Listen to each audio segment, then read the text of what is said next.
प्यारे साथियों, आज हम सीबीएसई कक्षा 10 के अंतर्गत कबीर के साखियों का अध्ययन करेंगे।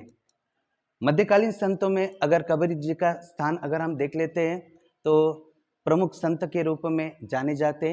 हिंदी काव्य धारा ज्ञानाश्रय काव्य धारा के प्रमुख प्रतिनिधि कवि के रूप में जाने जाते हैं। हिंदी जगत उन्हें एक क्रांतिदर्शी नेता, समाज सुधारक और कवि के रूप में जानता है। कबीरदास जी का जीवन परिचय अगर हम देख लेते हैं, 1398 में उनका जन्म हुआ, 1518 में उनकी मृत्यु हुई। लगभग 120 साल की आयु उन्हें प्राप्त हुई। आज जीवन भर तत्कालीन समय में धर्म में प्रचलित जितनी भी प्रकार की रूढ़ियाँ थी, आडंबर थे, अंधविश्वास था, इसका उन्होंने विरोध करने का प्रयास किया। संत कबीरदास जी स्वयं पढ़े लिखे नहीं थे, निरक्षर थे, अनपढ़ थे, लेकिन उन्होंने पुस्तकीय ज्ञान की अपेक्षा, शास्त्रीय ज्ञान की अपेक्षा अनुभव ज्ञान को, प्रत्यक्ष ज्ञान को उन्होंने महत्व दिया हुआ नजर आता है। संत कबीरदास जी आपस में किस तरह से व्यवहार करें, मनुष्य ने अपने वाणी के ऊपर किस तरह से नियंत्रण रखना चाहिए, इसकी सीख देते हैं। मनुष्य का आचरण शुद्ध किस रूप में हो, इसकी सीख इनके दोहे देते। हजारी प्रसाद हिंदी साहित्य के जाने माने रचनाकार है। उन्होंने संत कबीरदास जी को वाणी का डिक्टेटर कहा हुआ है, क्योंकि संत कबीरदास जी भले अनपढ़ थे, निरक्षर थे, लेकिन उन्होंने जिस तरह से दोहे कहे, उन्होंने एक एक शब्द को जिस तरह से दोहों में बिठाया हुआ है तो उसे निकालना असंभव है। उस शब्द की जगह अगर कोई पर्यायवाची शब्द अगर हम डाल देते हैं तो फिर उस दोहे की जो सुंदरता है वो चली जाती है। संत कबीरदास जी की जो साखियाँ है उन साखियों का हम अध्ययन करेंगे। संत कबीरदास जी की पहली साखी है जिसमें वो कहते हैं, ऐसी बानी बोलिए मन का आपा खोई, अपना तन शीतल करे और उनको सुख हुई। संत कबीरदास जी भले ही निरक्षर थे, अनपढ़ थे, लेकिन उन्होंने मनुष्य को बात कही हुई है वाणी के ऊपर। वाणी भाषा, इस पृथ्वी पर विभिन्न प्रकार के जीव जंतु पशु पक्षी पाए जाते हैं, लेकिन जो वाणी का वरदान है वो केवल हम मनुष्य को मिला हुआ है। और संत कबीरदास जी कहते हैं मनुष्य ने इस वाणी का प्रयोग अच्छे के लिए करना चाहिए, वाणी का प्रयोग संभल कर करना चाहिए। वाणी के ऊपर नियंत्रण नितांत आवश्यक है। और वो कहते हैं ऐसी बानी बोलिए, बानी भाषा, ऐसी बानी बोलिए मन का आपा खोई। आपा का अर्थ होता है अहंकार, घमंड। मनुष्य ने ऐसी भाषा का, ऐसे मधुरपूर्ण वचनों का, ऐसे मीठी पूर्ण भाषा का इस्तेमाल करना चाहिए जिसमें किसी भी प्रकार का आपा, किसी भी प्रकार का अहंकार, किसी भी प्रकार का घमंड न झलके। आगे बात कहते हैं, उस भाषा को बोलकर, उस वाणी को बोलकर अपना तन शीतल करे। तन यानी शरीर। जिस भाषा को हम बोलते हैं, कहते हैं, उसे कहकर हमें भी सुख शीतलता प्राप्त हो, सुख शांति का अनुभव प्राप्त हो, और उनको भी सुख हुई, दूसरे को भी सुख लगे और हमें भी शीतलता प्राप्त हो, शांति का अनुभव मिले, ऐसी वाणी का इस्तेमाल करना चाहिए। क्या होता है, एक काफी बड़े महान शख्सियत ने कहा हुआ है, तलवार से किया गया घाव भरकर आ जाता है, लेकिन वाणी के द्वारा, भाषा के द्वारा किया गया घाव बिल्कुल भी भरकर नहीं आता। तलवार या कोई हथियार शरीर पर घाव कर देता है, कुछ समय के बाद भरकर आ जाता है, लेकिन भाषा के द्वारा जो बातें कही गई है, जिसमें काफी कड़वाहट होती है, ये कड़वी बातें मनुष्य जीवन भर याद रखता है और ये बातें भूली नहीं जा सकती, और जिसके कारण मनमुटाव हो जाता है। आपसे जो रिश्ता नाता होता है उसमें एक प्रकार की दरार आ जाती है, परिणाम स्वरूप जो रिश्ता है, नाता है, स्नेह का, वो टूट जाता है। इसलिए वाणी के ऊपर नितांत नियंत्रण की आवश्यकता है। संत कबीरदास जी को अगर हम देख लेते हैं तो ये जो व्यवहार है, आपसी व्यवहार किस रूप में रखा जाए, इसकी सीख देते हैं, क्योंकि जो कड़वी बातें हैं वो हमेशा हमें सदैव याद में रहती है, और इसलिए मधुरपूर्ण मीठे वचनों का, मीठी भाषा का हम पाठकों ने, समाज ने इसका अनुकरण करना चाहिए। इस प्रकार की जो बात है संत कबीरदास जी ने पहले दोहे में, हमें पहली साखी में कही हुई नजर आती है। उनकी जो दूसरी साखी है ये भी काफी विचारणीय है।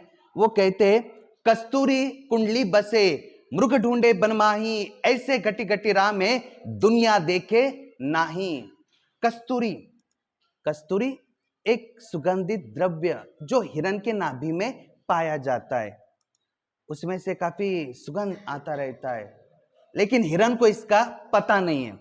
कस्तूरी कुंडली बसे, कस्तूरी सुगंधित द्रव्य या पदार्थ जो हिरण के नाभि में पाया जाता है। कुंडली बसे, नाभि में बसता है। मृग ढूंढे बनमाही, लेकिन मृग यानी हिरण, लेकिन हिरण को इसका पता नहीं है।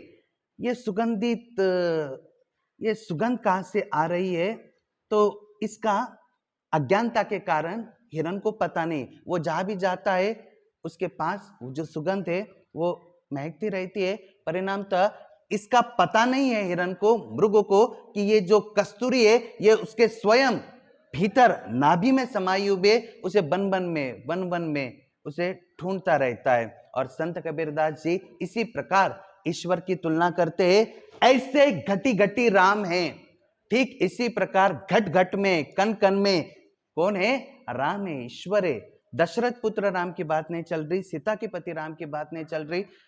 संत कबीरदास जी ने अपने साहित्य में राम इस शब्द का प्रयोग उस निर्गुण निर्विकार ब्रह्म के लिए किया हुआ है जिसने इस सृष्टि की निर्मित की हुई है। उनका जो ईश्वर है, ना ही उसकी मृत्यु हो सकती है, ना ही उसका जन्म हो सकता है, ना वो कोई अवतार लेता है।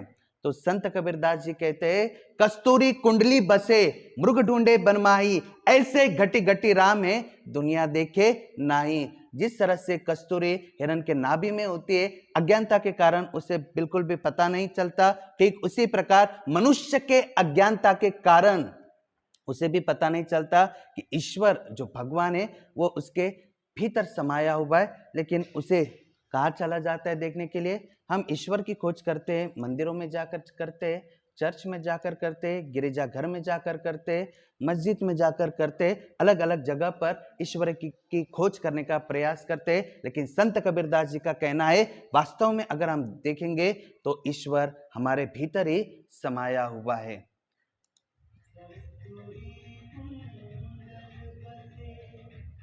मृग ढूंढे बन माही, कस्तूरी कुंडल बसे। मृग ढूंढे बन माही, ऐसे घटी घटी राम है, दुनिया देखे नाही कबीरा, दुनिया देखे नाही। संत कबीरदास जी ने कहा हुआ है, ईश्वर उसके भीतर समाया हुआ है, न कि किसी तीर्थ क्षेत्र में है। अगली जो यानी ईश्वर का जो रूप है, भारत एक आस्थावान देश माना जाता है। भारतीय लोग ईश्वर में जो है विश्वास रखते हैं। तो ईश्वर की खोज कहाँ पर करनी चाहिए, उसके संबंध में ये साखी हमें सीख देती है। अगली जो साखी है, ये अगली साखी उन्होंने बताई हुई, जब मैं था तब हरि नहीं, जब मैं था तब हरि नहीं, अब हरि है मैं नाही, सब अंधियारा मिट गया, जब दीपक देखा माही। संत कबीरदास जी कहते, जब मैं था तब हरि नहीं, जब मुझ में अहंकार था, घमंड था, जब मुझ में अहंकार था, घमंड था, तब मुझे ईश्वर का साक्षात्कार, ईश्वर के दर्शन बिल्कुल भी नहीं हुए। अब हरि है, हरि ईश्वर है, अब मुझे भगवान के दर्शन हो गए, भगवान का साक्षात्कार हुआ। अब मुझ में जो भी अहंकार था, घमंड था, वो मिट गया। जब मैं था तब हरि नहीं, अब हरि है मैं नाही, सब अंधियारा मिट गया, जब दीपक देखा माही। संत कबीरदास जी कहते हैं, जब इंसान के मन में अहंकार होता है तब इंसान को ईश्वर का साक्षात्कार, ईश्वर के दर्शन नहीं होते। जब इंसान के भीतर में से जो अहंकार है मिट जाता है, घमंड मिट जाता है, तब मनुष्य को ईश्वर के दर्शन होते हैं। और संत कबीरदास जी कहते हैं, सब अंधियारा मिट गया, सब अंधेरा मिट गया। उनके मन में जो भी संदेह थे, कुछ शंका थे, वो सारा का सारा अंधकार मिट गया। जब दीपक देखा माई, जब मैंने उस दिव्य स्वरूप ज्योति को देखा तो मुझे इस सत्य का ज्ञान हो गया कि अहंकार, ये जो मूल भाव होता है, ये ईश्वर विरोधी भाव होता है, ईश्वर के प्राप्ति में एक बाधा या रुकावट पैदा कर देता है। जब ये अहंकार मिट जाता है, तब मनुष्य को ईश्वर का जो साक्षात्कार है ये साक्षात्कार हो जाता है। आप देखेंगे पुराने जमाने में जो मंदिर हुआ करते थे, उनके जो दरवाजे थे वो काफी छोटे हुआ करते थे, उसमें इंसान को शीश झुकाकर जाना पड़ता था।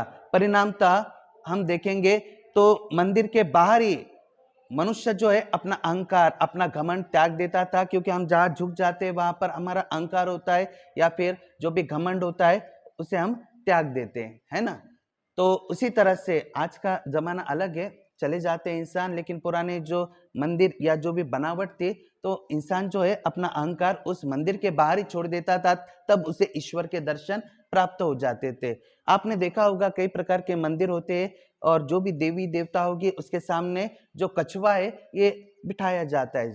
ईश्वर को प्राप्त करना है तो सबसे पहले हम कछुए के दर्शन लेते हैं, फिर ईश्वर के पास चले जाते हैं। तो ईश्वर जो है, जो कछुआ है, ये कछुए ने काम, क्रोध, मोह, लोभ, मत्सर, इन पांचों विकारों के ऊपर नियंत्रण प्राप्त किया हुआ है। वो कछुआ हमें यह संदेश देता है कि जो व्यक्ति पांच विकारों के ऊपर नियंत्रण प्राप्त कर लेता है वही भगवान के पास पहुंच सकता है।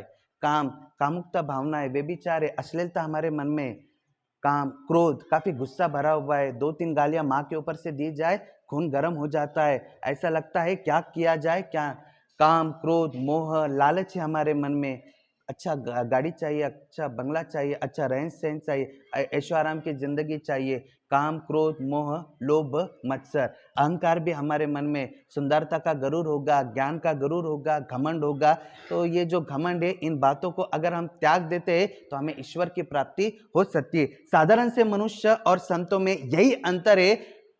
कोई संत आपने देखा हुआ है क्या फिल्म देखने के लिए गया हुआ है? कोई संत आपने देखा हुआ है क्या सोनार के यहाँ पर कोई जेवरात, हीरे जवाहरात बनाने के लिए गया हुआ है? ये सब उन्होंने त्यागा हुआ होता है। जो मोह माया है उन्होंने सब त्याग दी हुई है। कभी आपने दो संतों के बीच में आपसी लड़ाई झगड़ा या अभद्र भाषा का इस्तेमाल करते हुए आपने देखा हुआ है? बिल्कुल भी नहीं। ये सब हम लोग करते हैं, हम सामान्य लोग हैं, हम उस स्तर तक नहीं पहुंच पाते। तो संत कबीरदास जी कहते हैं जो अहंकार है ये ईश्वर का विरोधी भाव है। जब उन्होंने दिव्य स्वरूप उस ज्योति को देखा तो उनके मन में जो भी अंधकार था, संदेह थे, शंका थी, वो सारी की सारी मिट गई और उन्हें इस सत्य के दर्शन हो गए। ईश्वर को अगर प्राप्त करना हो तो सबसे पहले जो घमंड है उसे त्याग देना चाहिए।